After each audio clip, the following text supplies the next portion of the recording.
10 country से ज़्यादा लोग आने का है। 10 देशों से आएंगे। 10 देशों से आएंगे।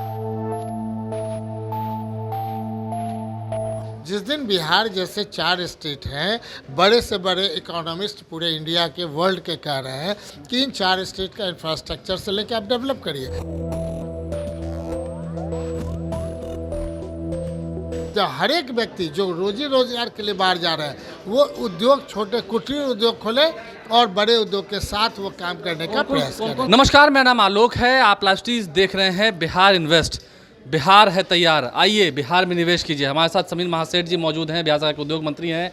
ये बहुत बेहतरीन स्टॉल लगाया हुआ है, बिक्री केंद्र है, अच्छी अच्छी चीज़ें यहाँ पर दिख रही हैं। देखा जाए, कहावत है, विंडो ड्रेसिंग एक वर्ड है। विंडो ड्रेसिंग का मतलब होता है कि कहीं ना कहीं आप किसी दुकान में चले जाते हैं और अनावश्यक जो चीज़ आपको नहीं खरीदना वहाँ खोजते हैं, तो वहाँ दुकानदार भी परेशान होता है कि दुकान उस चीज़ की नहीं है लेकिन आप आ गए हैं। तो मतलब है कि पूरे एंट्री पॉइंट पर अगर आप कोई भी चीज़ जो आप रखते हैं, चाहे मेंस वेयर्स है, बच्चों का है, लेडीज़ है, गारमेंट्स है, तो एक उस ढंग के चीज़ों को जो प्रदर्शित करता है उसी को विंडो ड्रेसिंग कहते हैं। छोटे उद्योग में भी बड़ा स्कोप देख रहे हैं। हमेशा हमेशा ये मान के चलिए कि कोई बड़ा और छोटा इनिशियल से ही बड़ा हुआ है। ये माना गया है, सिस्टम माना ये नियम है कि हम छोटे से बड़े बने। हम बिहार के प्रति समर्पित हैं। ये उपभोक्ता का राज है, उत्पादकता का राज बने, इसलिए हर एक क्षेत्रों में बिहार को बढ़ना जरूरी है। केवल गुणवत्ता के आधार पे लोगों में अवेयरनेस जगाने की आवश्यकता है कि आप जो चीज़ खरीदते हैं गुणवत्तापूर्ण खरीदिए और दूसरे से अच्छा वो एडवाइस करिए कि बिहार का प्रोडक्शन है तभी हम लेंगे। Made in Bihar. Made in Bihar. तो मेड इन बिहार का मतलब है कि आप कहीं ना कहीं इसका जो पैसा है उस गरीब तबके तक, रोजी रोजगार करने वाले उन तक पहुंचता है, ताकि उससे बिहार आगे बढ़े। अच्छा, एक बड़ा कार्यक्रम हो रहा है समीर महासेठ जी, बिहार बिजनेस कनेक्ट। बड़े बड़े जो इन्वेस्टर्स हैं वो बिहार हैं, ऐसा नहीं है। आपका भी अथक प्रयास है, बहुत जगह आप भी घूमे हैं, भले ही आपने फ़ोटो शेयर ना की हो, लेकिन जानकारी है। निश्चित तौर पे हर एक जगह जाने का काम किए हैं और हम समझते हैं कि 10 कंट्री से ज़्यादा लोग आने का है। 10 देशों से आएंगे। 10 देशों से आएंगे।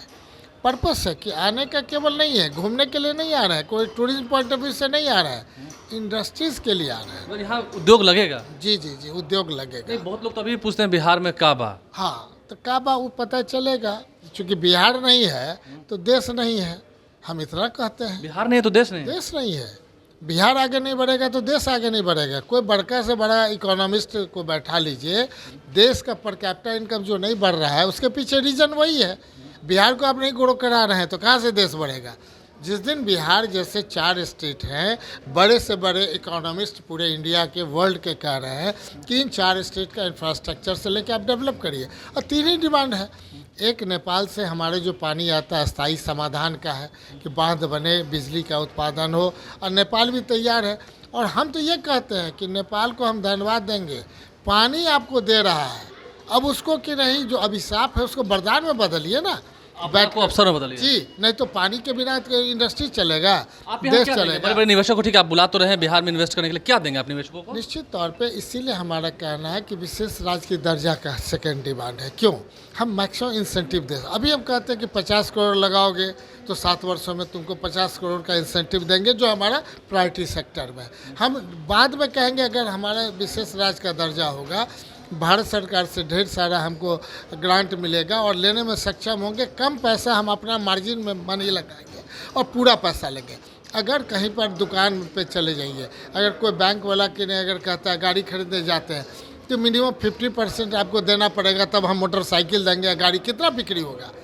आज ये परिस्थिति है कि बिहार सरकार को हर एक चीज़ों के लिए 50% देना पड़ता है। 50%? जी, जो पहले 20% देना पड़ता था।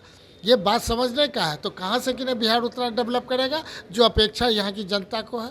और जब जातिगत गणना हुआ, स्पष्ट हो गया कि 95 लाख लगभग लोग गरीबी रेखा से नीचे हैं, जिनका पलायन हुआ, उन्हीं को तो रोकना है। उद्योग लगाने के लिए आप पैसा देंगे? निश्चित तौर पे हम नहीं देंगे। बिहार के माननीय मुख्यमंत्री नीतीश कुमार जी का सपना है, आदरणीय डिप्टी सीएम तेजस्वी जी का सपना है कि बिहार को आगे बढ़ाने के लिए ये जातिगत गणना हुआ है, साथ में सर्वांगीण विकास कैसे हो। और हाईकोर्ट ने भी कहा है कि अगर जातिगत गणना का सही क्रियान्वयन किया जाएगा तो न्याय के साथ विकास बिहार करके देश में प्रथम अगले 10 माने मान लीजिए 5 साल में टारगेट रहे कि अगले माने 10 राज्यों में आवे, इस 5 साल के बाद अगले 5 राज्यों में आने का प्रयास करेगा और तभी आएगा जब हर एक व्यक्ति जो रोजी रोजगार के लिए बाहर जा रहे हैं वो उद्योग, छोटे कुटीर उद्योग खोले और बड़े उद्योग के साथ वो काम करने का प्रयास कौन करें। कौन सी बड़ी कंपनी आ रही हैं समीर महासेठ जी? हमारा ये कहना है कि कंपनियों का तो सैकड़ों नाम है, लेकिन अभी कल हम जा रहे हैं ब्रिटानिया का बिस्किट का फैक्ट्री का है,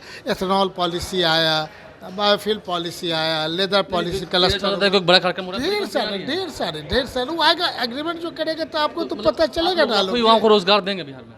पहले से हम डिफाइन कर दें तो हो सकता है दूसरे लोग कहेंगे कि नहीं गुजरात यहाँ से जाने नहीं देंगे।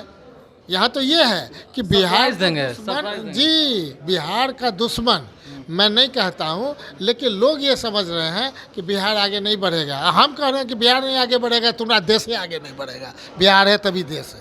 बिहार है तभी देश है। समीर महासेठ हमारे साथ थे। बिहार सबमिट होने वाला है, बिजनेस कनेक्ट होने वाला है, आपने सुना है क्या खास बातचीत उन्होंने कहा, आपने सुना है। हमारे चैनल को सब्सक्राइब कर लें, साथ साथ फेसबुक पेज भी लाइक करें। धन्यवाद।